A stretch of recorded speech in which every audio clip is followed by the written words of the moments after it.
Ave Maria, cheia de graça, o Senhor é convosco. Bendita sois vós entre as mulheres, e bendito é o fruto do vosso ventre, Jesus.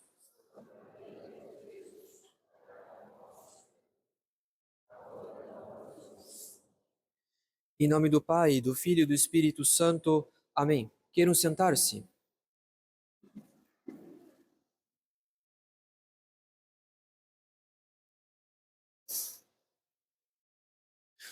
Nós já tivemos ocasião de tratar do namoro católico por 2 vezes nesse ano litúrgico, quando abordamos as diferenças de circunstâncias entre a nossa época e a época das nossas avós ou bisavós.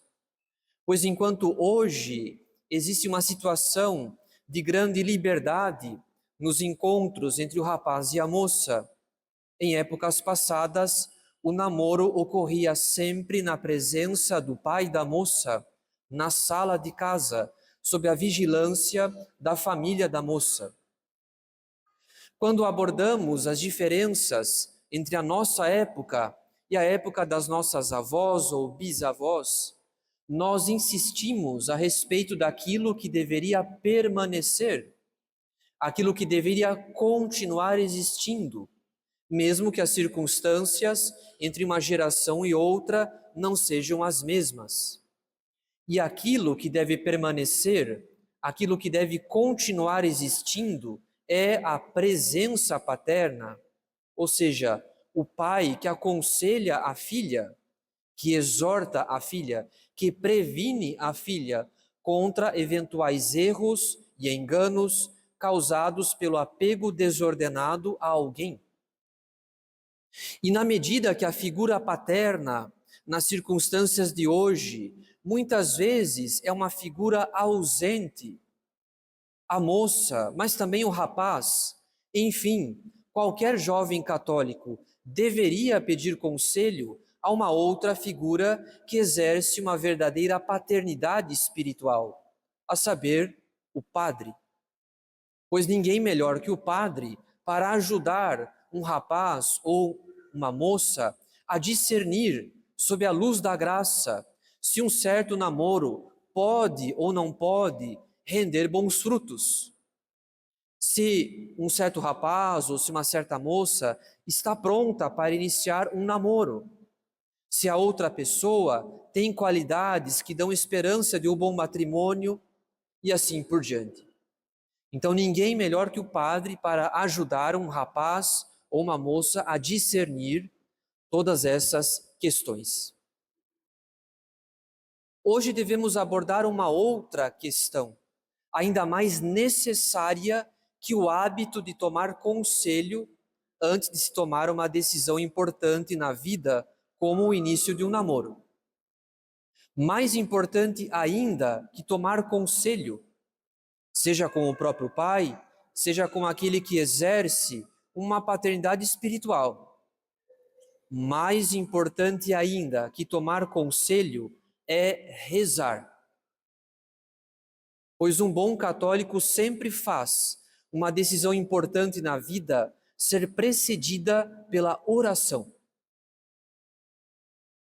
Não faltam motivos para que a oração preceda uma decisão importante na vida, como é o início de um namoro. Em primeiro lugar, não nos esqueçamos daquilo que diz o então arcebispo de Toledo, na Espanha, o cardeal Isidro Gomá, no seu comentário à encíclica do Papa Pio XI sobre o matrimônio. Diz o cardeal: nas questões que se referem ao matrimônio, entram em jogo quase todas as paixões. E por quê entram em jogo quase todas as paixões? O cardeal explica: ele é o centro da vida do indivíduo que irá se casar. E por isso mesmo se torna o centro das suas inclinações desviadas.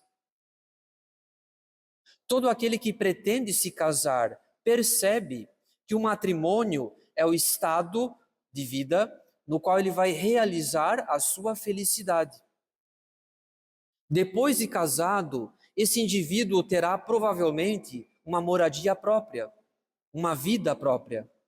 E à medida que o tempo passa, ele terá seus bens materiais, seu patrimônio, seu carro, assim como os seus filhos. E assim ele realizará pouco a pouco a sua felicidade na família que constituiu. Portanto, praticamente todas as paixões entram em jogo em matéria de matrimônio. De maneira que, se o indivíduo não tem ordem nas suas paixões, ele fará essa escolha capital da sua vida movido pela desordem das suas paixões, movido por interesses desonestos, por interesses baixos, e não por interesses superiores, e não por motivos sobrenaturais. Isso significa que não é possível fazer uma escolha acertada, uma escolha prudente, uma escolha sobrenatural, se o rapaz ou a moça não tem vida interior. Isto é, se não vive na graça santificante e não cultiva o hábito da oração. Na ausência de vida interior, na ausência do influxo de luzes sobrenaturais, de motivos superiores, de motivos sobrenaturais, para dirigirem a sua escolha, o que prevalece nesse caso, o que domina, são os interesses baixos, os interesses mundanos, os interesses desonestos, da concupiscência da carne, pois as paixões não foram moderadas, não foram ordenadas com o auxílio da graça. Portanto, caros fiéis, cada um escolhe a partir da força que o domina e que o dirige. Em certas almas, o que dirige as suas escolhas são os motivos sobrenaturais, porque são almas que se esforçam para viver na graça santificante e cultivar o hábito da oração. Por outro lado, em outras almas, o que dirige as suas escolhas são as paixões desordenadas. Por exemplo, o apego desordenado a uma pessoa que não oferece condições para um namoro virtuoso, que dê esperança de um bom casamento.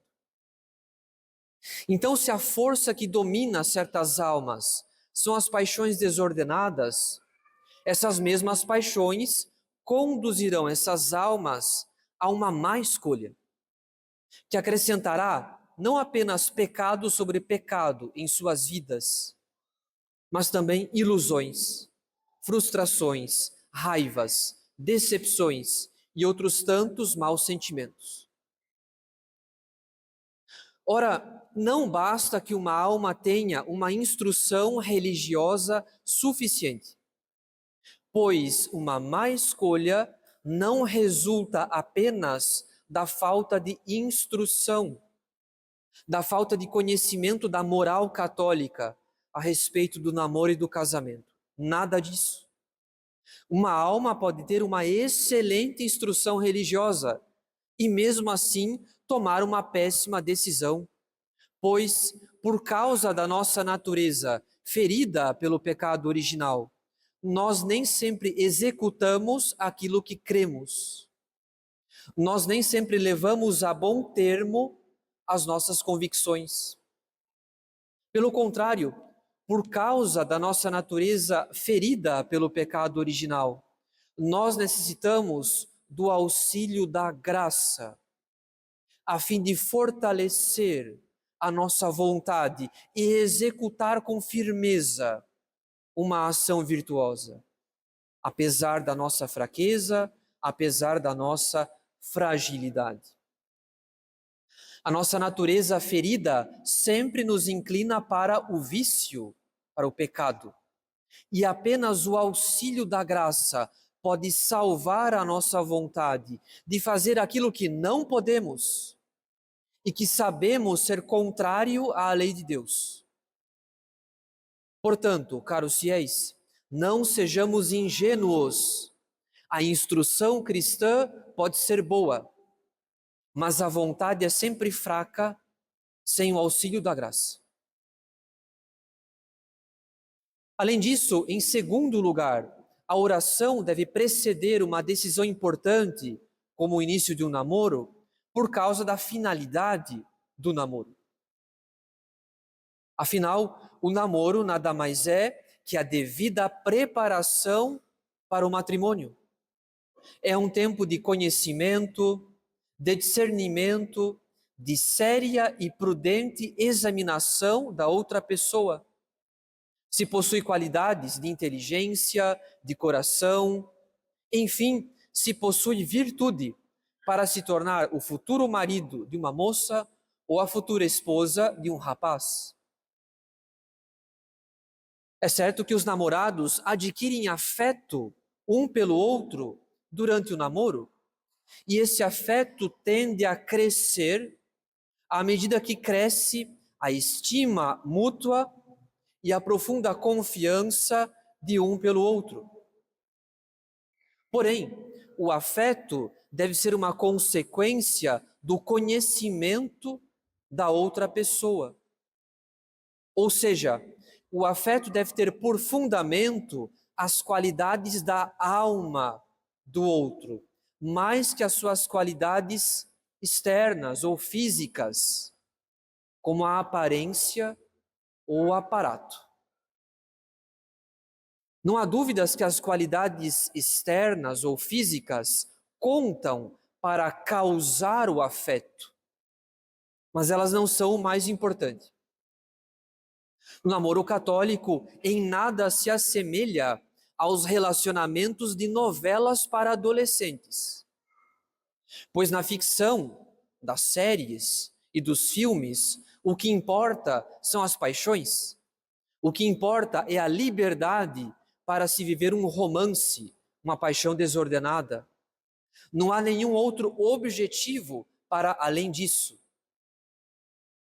Então, quando dizemos que os namorados adquirem afeto um pelo outro durante o namoro, o sentido é certamente outro, pois se trata de um afeto fundado mais nas qualidades de alma do que na aparência ou no aparato. Trata-se de um afeto fundado na estima mútua e na profunda confiança de um pelo outro. Em outras palavras, são as virtudes que, sobretudo, fundamentam esse afeto.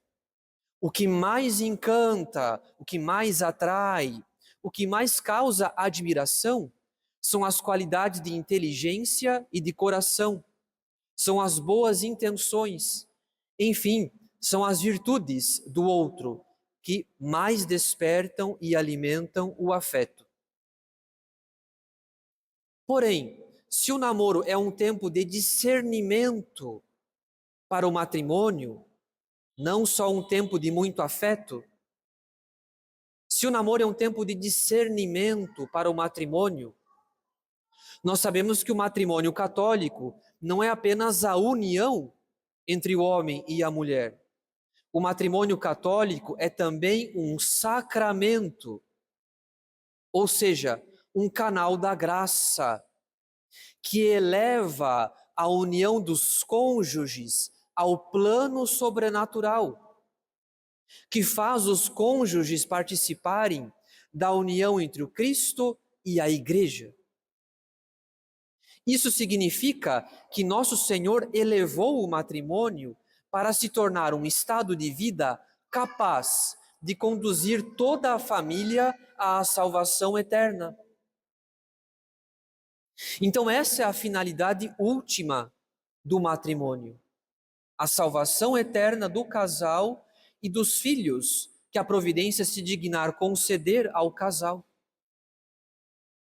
Então, considerando a finalidade última do matrimônio, os namorados procuram se conhecer, se examinar um ao outro, para discernir, sob a luz da graça, se aquela moça tornará a salvação daquele rapaz mais provável ou menos provável. Ou então, se aquele rapaz tornará a salvação daquela moça mais provável ou menos provável. Não se trata apenas de gostar, de sentir atração por outra pessoa. Não se trata de uma mera questão de paixão, que seria a corrupção completa do namoro. E por isso é que os adolescentes não namoram. A finalidade do namoro se ordena, se subordina à finalidade do matrimônio católico.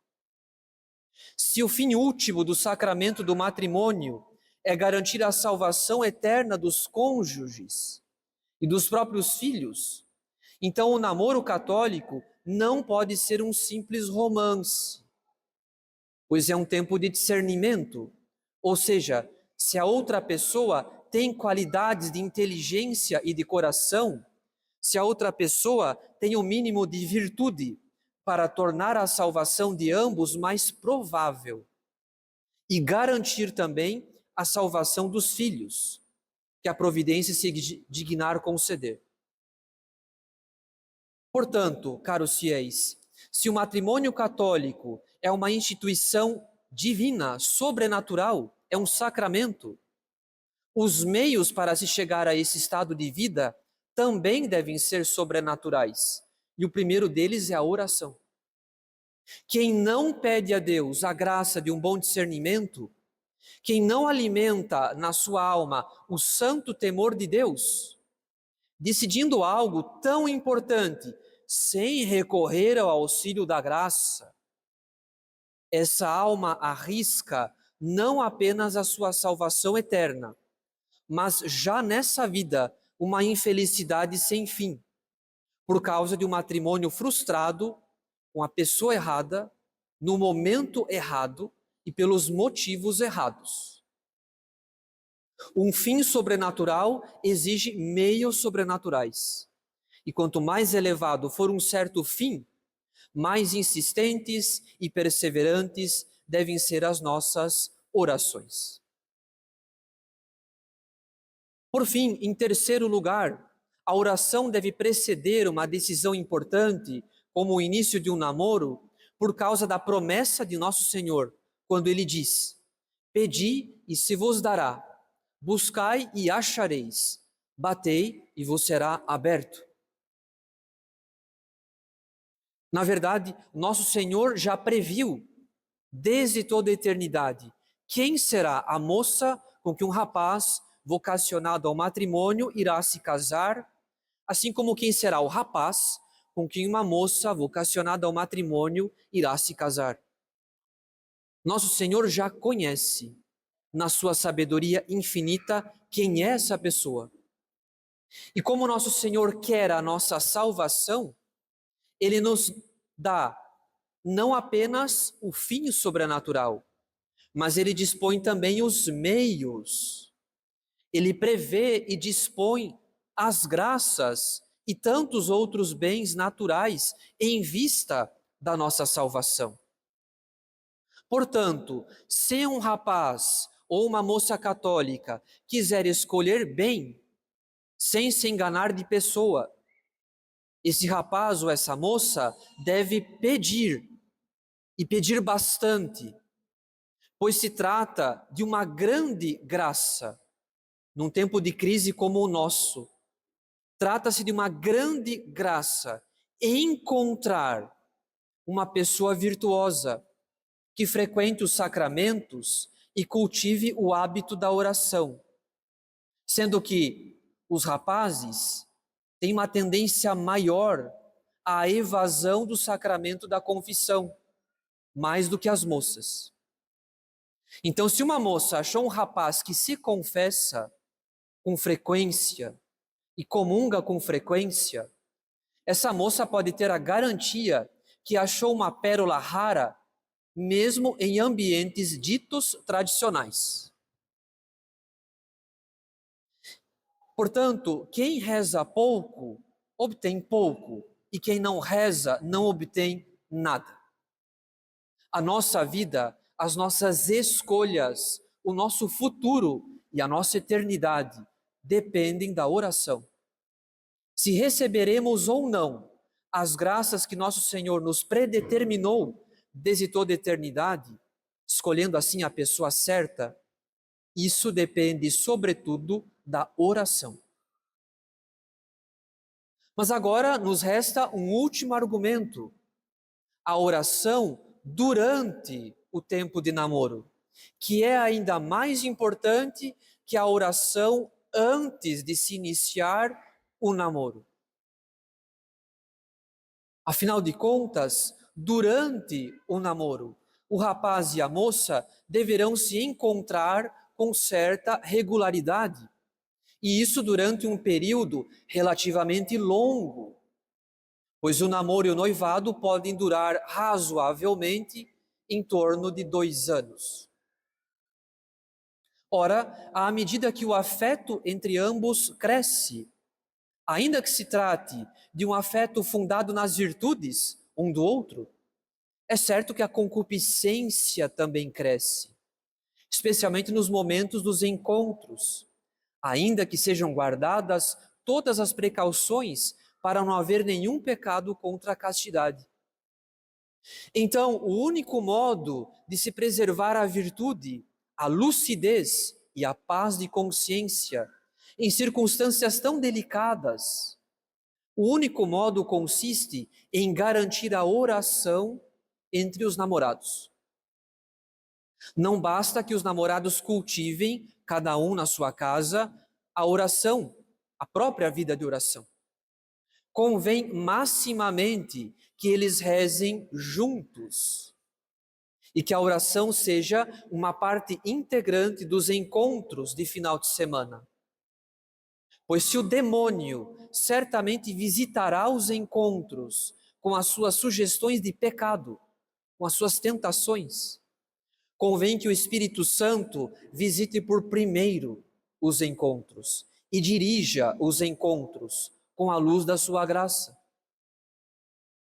Se os namorados reservam um momento para rezar, por exemplo, assistindo à missa de sábado pela manhã, procurando o sacramento da confissão, fazendo juntos a ação de graças após a comunhão e a missa, certamente o estado de espírito de ambos será diferente. Eles terão um amor sobrenatural um pelo outro. As paixões serão moderadas pelo auxílio da graça e a graça da Eucaristia. As conversas serão mais elevadas. Haverá um respeito sobrenatural um pelo outro, um temor de pecar e de fazer o outro pecar.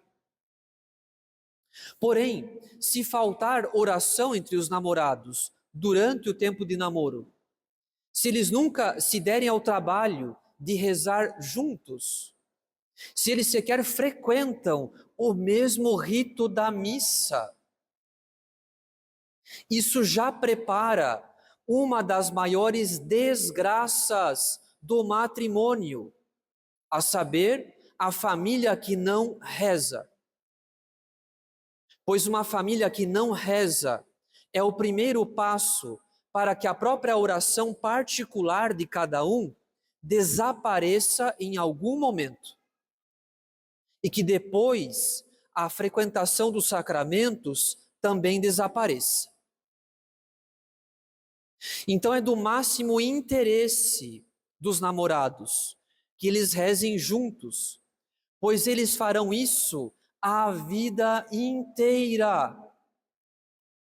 E um namorado que não gosta de rezar será um marido incapaz de ser chefe da vida espiritual de uma família católica. Portanto, caros fiéis, se os namorados fazem pouco caso da oração durante o namoro, se fazem pouco caso da vida espiritual durante o namoro, eles preparam a própria infelicidade, caso esse namoro se conclua num casamento.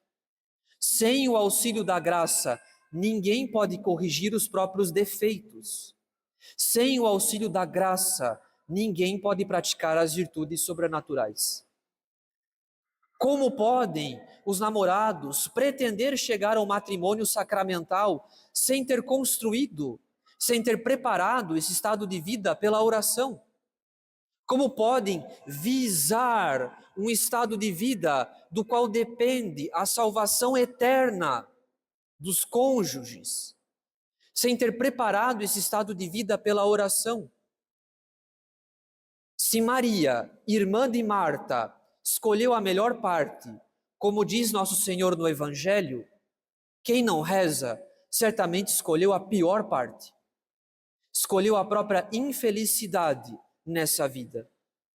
Uma infelicidade, algumas vezes, sem remédio, que durará enquanto durar esse matrimônio e que muitas vezes durará a vida toda.